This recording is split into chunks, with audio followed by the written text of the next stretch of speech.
Walid, e olha, estamos acompanhando aí esse desenrolar de um acordo feito entre o Hamas e o governo de Israel. E nesse momento tem uma informação aqui que eu quero confirmar com o convidado de agora. Ele que durante esses meses, 14 meses aí que nós estamos conversando sobre esse assunto, sempre nos atendeu super bem, a gente gosta de ouvir, é preciso ouvir os dois lados, inclusive para tentar entender esse processo todo que acontece lá. E aparentemente está indo para uma solução de pelo menos rearrefecer, de diminuir a tensão e quem sabe isso tentarem numa harmonia possível entre Israel e o povo palestino. Presidente da Federação Árabe Palestina, Walid Rabah, muito bom dia. Bom dia, Rádio Acústica, Camaquã, bom dia a todos que nos ouvem, estão conosco. Um prazer estar com vocês. Eu espero que a gente seja capaz de esclarecer a opinião dos ouvintes sobre o que acontece. O importante, Walid, é que a gente tenha assim, esses contatos mais diretos para tentar entender esse processo, né? E quanto isso afeta, porque nós sabemos que a nossa região, Rio Grande do Sul, temos muita gente oriundas dessa região, que tem parentes nessa região e que, obviamente, gostariam do desfecho quanto antes disso tudo que matou muita gente lá naquela região. Qual é a expectativa, Walid, você que representa a Federação Árabe Palestina aqui no Brasil, percebe desse acordo, desse pré-acordo, desse entendimento que está acontecendo na região? Nós estamos falando de 469 dias de extermínio, primeiro genocídio ao vivo da história humana, e isso tem diferença. E o que nós esperamos? Bom, primeiro de tudo, é que nenhuma situação para a Palestina pode evoluir sem um cessar-fogo. Então, é indiscutível que a cessação da matança em escala industrial, promovida por Israel e pelos Estados Unidos, precisa ser paralisada para que outras circunstâncias sejam colocadas na mesa e discutidas. Sim. Então, indiscutivelmente, o cessar-fogo é cláusula necessária. Certo. Agora, o que nós questionamos é que desde 2000, pelo menos 2009, incontáveis cessar-fogo aconteceram. Nem por isso Gaza deixou de estar bloqueada, nem por isso Gaza deixou de estar sendo atacada, nem por isso o restante da Palestina deixou de ser colonizado. Nós temos, por exemplo, desde Oslo, 93 até agora, aumentado em quase 7 vezes a presença de colonos ilegais e confisco de terra na Cisjordânia. Então, para muito além de mais um morticínio, cujos canhões cessam e tudo volta a ser como antes, sem solução nenhuma, a grande questão é, haverá solução posterior? Quer dizer, Gaza será desbloqueada? Gaza será reconstruída sem condicionantes? Os palestinos de Gaza poderão viajar para qualquer canto do mundo e retornar? Os doentes graves poderão viajar para se tratar e retornar sem estar sujeito à autorização israelense, que só permite que 5% dos que querem autorização para tratamento, por exemplo, de câncer grave, tenham licença? O Estado palestino passará a existir e reconhecido? A ocupação da Cisjordânia sairá? O exército israelense sairá da integralidade de Gaza? A área de segurança imposta pelos israelenses a Gaza, que impede, inclusive, de que os palestinos produzam nessas áreas, deixará de existir? A área de pesca na costa de Gaza voltará à milhagem necessária para haver piscosidade mínima? Sim ou não? Isso tudo está em questão. Jerusalém Oriental será desocupada e reconhecida como capital da Palestina? Os palestinos terão um aeroporto?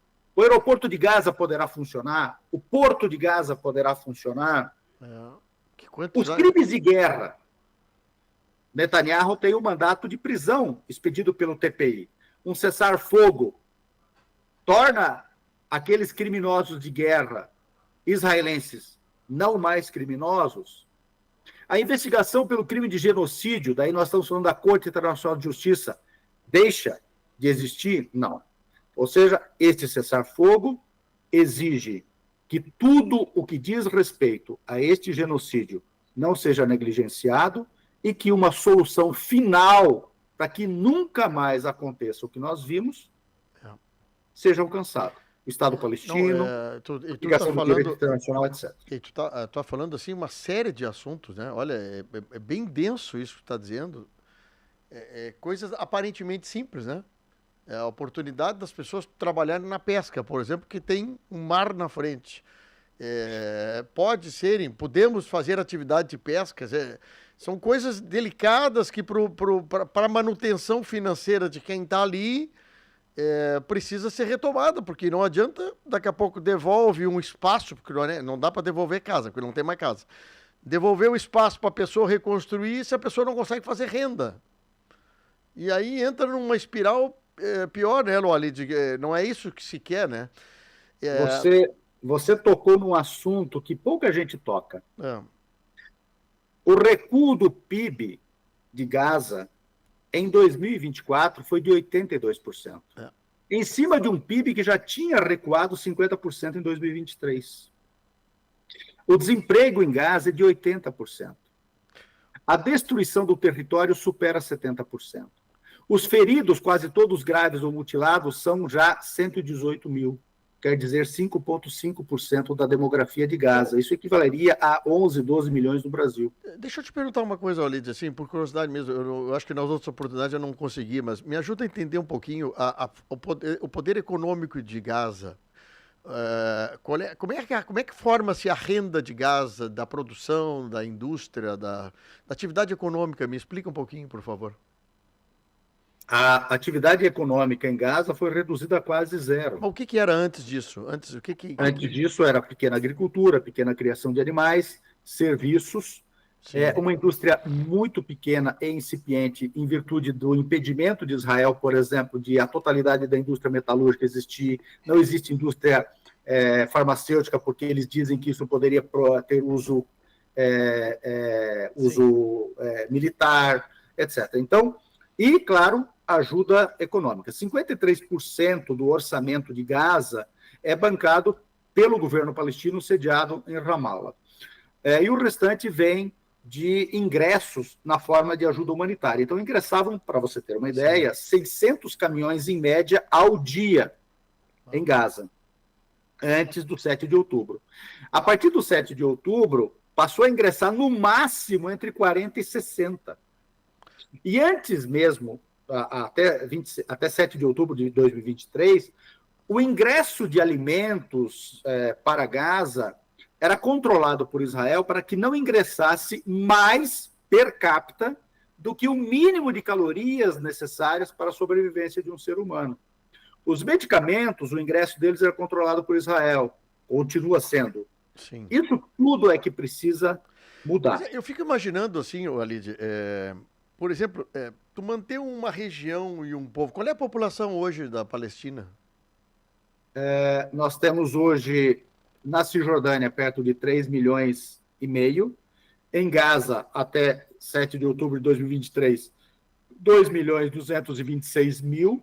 Naquilo que é considerado Israel, temos perto de 1.900.000 palestinos e 4.200.000 palestinos expulsos com seus descendentes que vivem na região. E depois tem aqueles que vivem fora. Então, dentro daquilo que é a Palestina histórica, sim, a Palestina histórica, considerando que é Israel, temos perto de 7.300.000 palestinos. Tá, é isso que eu quero te perguntar, assim. Claro, vamos imaginar que tudo que nós estamos falando venha a acontecer, tá? Mas até então, há um subsídio de vários órgãos, organismos e países para manter esse povo confinado dentro da sua região, abastecendo com alimentos, com medicamentos, com tudo que tu está dizendo, né? E isso é extremamente caro para ser mantido, porque esse povo poderia produzir renda suficiente para diminuir essa ajuda, vamos botar entre aspas, para a manutenção desse povo lá dentro. Quer dizer, até a atividade econômica da Palestina, a renda da Palestina, poderia inverter essa necessidade de ajuda humanitária permanente lá dentro. Para Israel é cômodo manter os palestinos sem viabilidade socioeconômica, porque a inviabilidade socioeconômica impede que os palestinos tenham a perspectiva de um Estado viável. Então, a atividade econômica reduzida a quase zero, a atividade industrial praticamente inexistente, a possibilidade de trocas internacionais praticamente inexistentes, porque não há um porto e um aeroporto e não há alfândega controlada pelos palestinos. Como se relacionar com o mundo do ponto de vista econômico, de trocas comerciais, se você vive um bloqueio marítimo, terrestre e aéreo por uma potência ocupante? Então, é preciso dizer que a palavra, a ocupação, não é apenas uma palavra. Ocupação é algo concreto, que se aplica com vistas a impedir que uma população tenha uma vida civil e nacional, tal qual tem qualquer outro Estado soberano. Sim. É isso que nós reclamamos. Walid, vamos imaginar que agora, tudo que eu estou lendo agora num jornal, que é um jornal, acho que é israelense, Haaretz. Tudo isso que aconteça, segunda-feira, esse acordo seja acontecido. O que vocês, assim, nesse curto prazo, imaginam que possa acontecer nos próximos dias? Em tese, era para ele ser aplicado a partir de domingo, sim, dia 19, em virtude de um atraso, não sei se proposital ou não, do gabinete israelense, ele entra em vigor, em tese, na segunda-feira. Tá. Com uma troca de prisioneiros, portanto, se fala muito dos prisioneiros. E os prisioneiros é muito engraçado. Seriam 260 palestinos que têm prisão perpétua decretada pela ocupação, portanto, é ilegal essa prisão, 400 com penas elevadas e 1.000 dos presos palestinos em Gaza desde o dia 7 de outubro de 2023. Certo. É engraçado o seguinte, de outubro de 2023 até agora, foram aprisionados, sequestrados ilegalmente por Israel, 18.700 palestinos, dos quais perto de 7.000 em Gaza e o restante, 11 a 12 mil, na Cisjordânia. Quer dizer, eu ataco um povo, prendo quase 20 mil deles e depois eu começo a fazer troca de prisioneiros. É circense o que está acontecendo. O acordo prevê também que pelo menos 600 caminhões com ajuda humanitária ingressem ao dia, pelo menos 200 mil tendas ingressem no território para serem montadas urgentemente para que as pessoas possam residir nelas e que haja pelo menos 60 mil trailers com o mesmo objetivo. A ajuda médica é também ilimitada para tratar dos feridos, que são perto de 120 mil, para tratar dos até 300 mil que tratavam de alguma doença até outubro de 2023 e não tratam mais, e outros entre 450 e 600 mil que adquiriram alguma doença em virtude das consequências das até 70 mil toneladas de explosivos, praticamente 5 vezes a quantidade de explosivos lançados sobre Tóquio durante a Segunda Guerra Mundial inteira e praticamente 3 vezes a potência destrutiva da bomba atômica de Hiroshima. Esta é a realidade. Sim. Eu espero que isso tudo seja encaminhado para melhor. Tu tem conversado com os amigos lá? Como é que está assim o clima? Eu sei que não é difícil de falar nisso, mas o pessoal está um pouco menos tenso, está esperançoso que isso aconteça? Quem está sob bombardeio, cessar o bombardeio já é muito, portanto, há uma satisfação neste particular. Mas certo. Uma coisa aconteceu muito horrível, era para ter entrado em vigor já a desescalada militar Sim. entre anteontem e ontem. Na verdade, desde anteontem, ou seja, cessaram os ataques. Curiosamente, de anteontem para ontem, Israel assassinou 84 palestinos, dentre eles 21 crianças. Quer dizer, eu não sei se o mundo pode confiar em Israel. Eu digo que não. É preciso também colocar um outro ponto nisso, de interrogação. Os Estados Unidos estão dispostos a cessar o seu apoio a Israel na ocupação da Palestina? Biden ocupou 1/3 do seu mandato inteirinho, 1/3 dele, gerenciando o genocídio na Palestina. Considerando, na Segunda Guerra Mundial, que os nazistas iniciam a chamada solução final de 41, e ela vai até 45, Hitler também gastou um terço do seu mandato, do seu período de poder, os nazistas, sim, de 33 a 45, gerenciando a solução final. É muito curioso que os Estados Unidos tenham conseguido se equiparar à Alemanha nazista. Então, os Estados Unidos é que tem que dizer o que eles querem do mundo e o que eles querem para a Palestina. A gente vê assim, a gente conhece muitas pessoas ligadas a vocês, aí a Palestina, e também alguns israelenses também que têm famílias lá.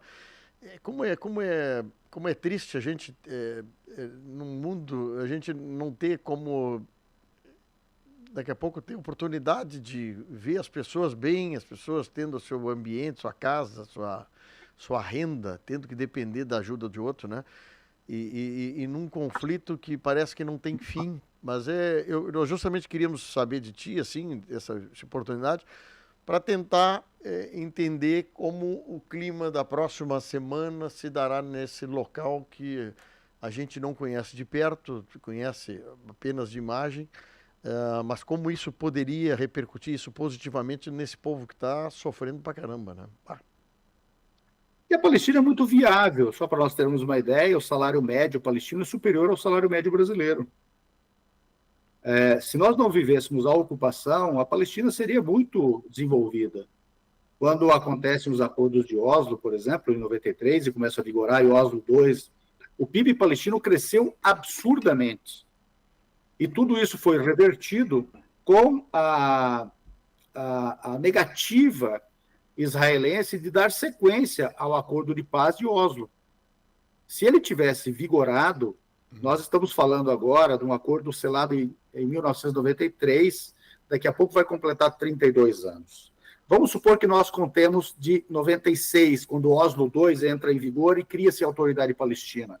Nós estaríamos falando de quase 28 anos, nós estamos falando de quase 29 anos, mais ou menos. Nesses 29 anos de paz, não teria havido um progresso descomunal da Palestina?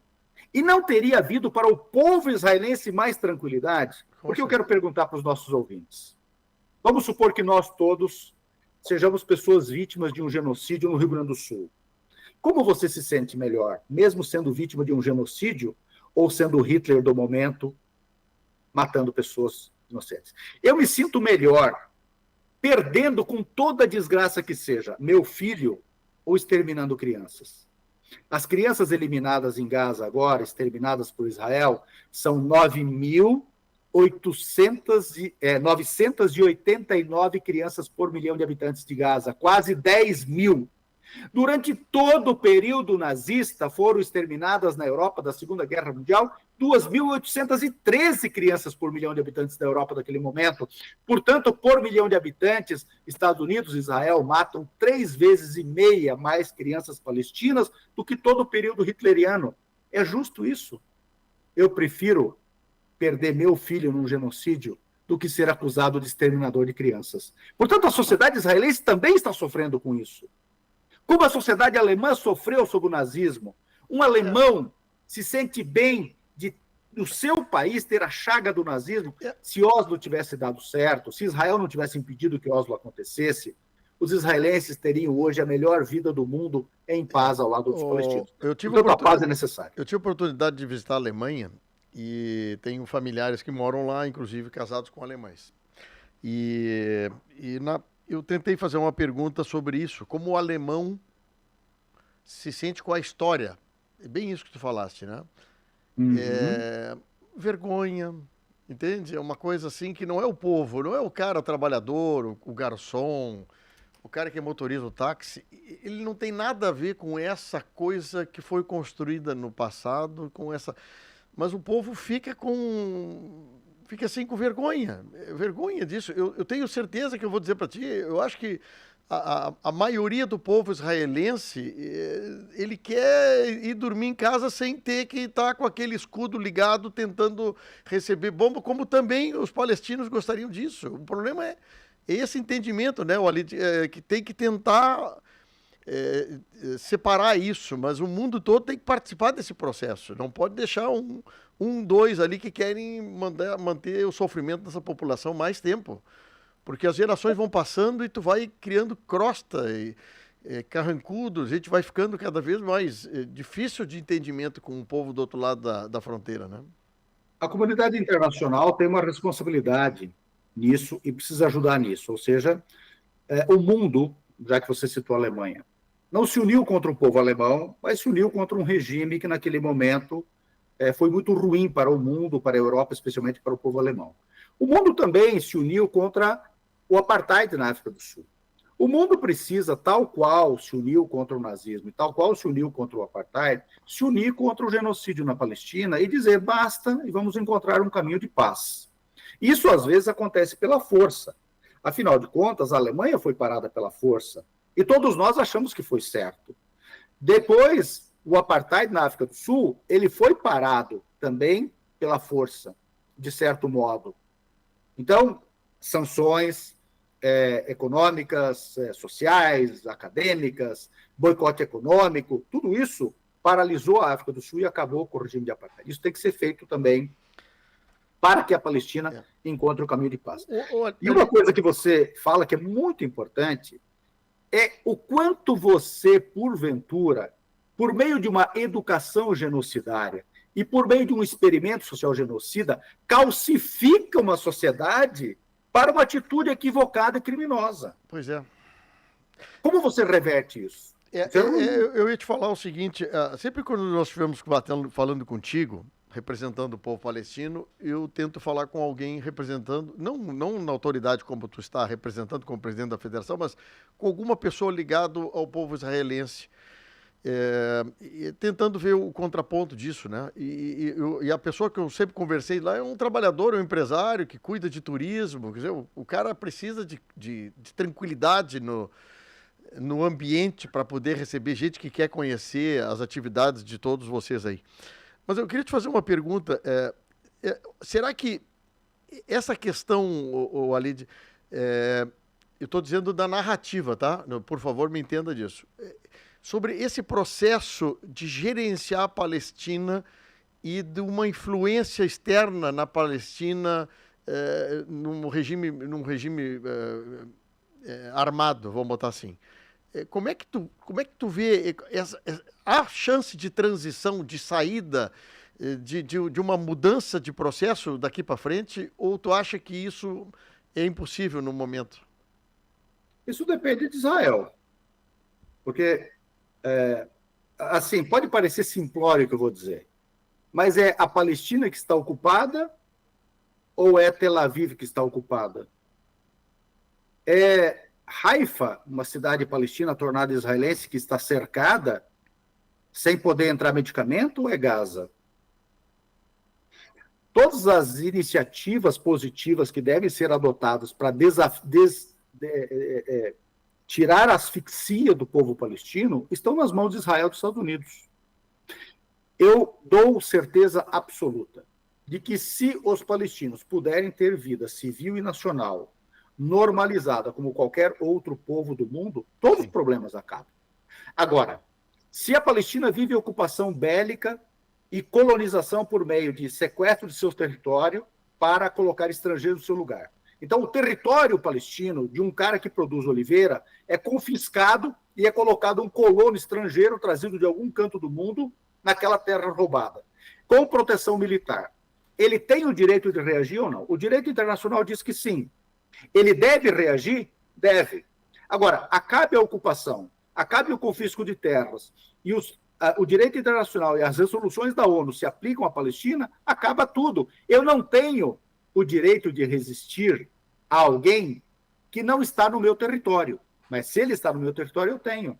Entendi. Então, o direito de resistência do povo palestino só acontece porque existe a ocupação israelense. A condição sine qua non da resistência é a ocupação. Entendi. Foi assim na África do Sul. O povo sul-africano resistia ao apartheid. Acabou o apartheid. Do que nós estamos falando na África do Sul? Alguém ouviu falar de alguma desgraça na África do Sul? Acabou, por exemplo, a presença colonial portuguesa, inglesa, belga, francesa nas outrora colônias. Acabou a presença norte-americana e francesa anterior no Vietnã. Hoje em dia, os vietnamitas estão produzindo carro elétrico e nós vamos comprar carro elétrico deles agora. Não sei se você viu o Jeepinho do Vietnã. E eles vão trazer para cá um sedã.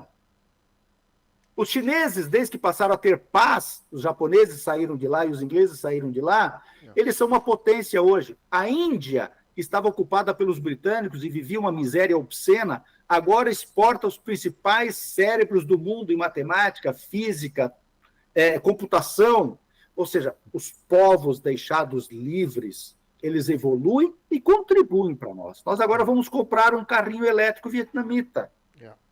Que coisa boa, né? Que coisa boa isso. Meu amigo, foi um prazer, um carinho que tu tens aí de nos atender. Eu sei que é um tema extremamente delicado que nós estamos falando, mas é importante que haja canais da gente entender um pouco as coisas que acontecem lá na Palestina e na faixa de Gaza, e eu queria te agradecer muito o contato teu conosco aqui.